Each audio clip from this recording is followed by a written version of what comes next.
வணக்கம். அதாவது ரஜினி சார் வந்து ஒரு இடத்துல போயிட்டு இருக்காரு. ஏர்போர்ட் லேண்டிங் போறாருன்னு நினைக்கிறேன். கூப்பிட்டு கேட்குறாங்க.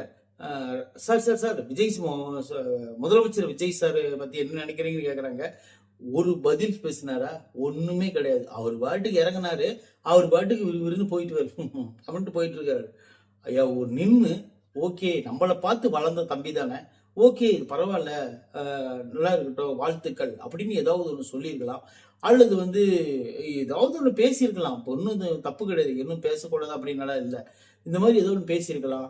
அல்லது வந்து வேற ஏதோ ஒன்று சொல்லியிருக்கலாம். சொல்லாமல் போனது உண்மையிலேயே எனக்கு ரொம்ப கஷ்டமா இருந்துச்சு. ஏன்னு கேட்டிங்கன்னா, தன்னுடைய ஸ்டைலை பார்த்து வளர்ந்த பையன், தன்னுடைய படங்களை பார்த்து வளர்ந்த பையன், இந்த மாதிரி ஒரு பையன் வந்து இவ்வளவு ஒரு பெரிய இடத்துக்கு வந்திருக்காரு, நம்ம வந்து அவரை பார்த்து வாழ்த்தலாம் அப்படிங்கிற ஒரு எண்ணம் வந்து உள்ளுக்குள்ள இருந்து வரணும்.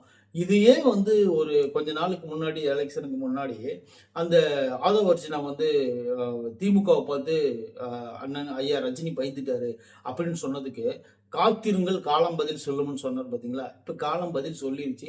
அண்ணன் விஜய் அவர்கள் வந்து முதலமைச்சர் ஆயிட்டாரு.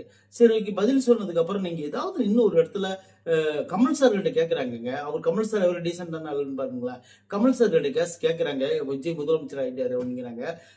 ஓகே பரவாயில்ல, வாழ்த்துக்கள். அப்புறம் இன்னும் அதாவது ஏதோ ஒரு துறையிலிருந்து பெரிய ஆளாக வரணும், அது என் துறையிலிருந்தே வந்தது எனக்கு பெருமை தான் அப்படிங்கிற மாதிரி அவர் புரியாமனாச்சும் ஏதோ சொல்லிட்டு போறாருல. இப்போ அதாவது ஏதாவது அவர் சொல்ற கருத்து இன்னைக்கு புரியாது, ஒரு 2-3 நாள் கழிச்சு அதை நான் திரும்ப திரும்ப ரிவைண்ட் பண்ணி ஏதோ ட்ரெண்டிங் ஆச்சுன்னா நம்மளுக்கு புரிய வாய்ப்பு இருக்கு. ஆனா இருந்தாலும் அவர் புரியுற மாதிரி ஒரு விஷயத்த சொல்லிட்டு போறாரு.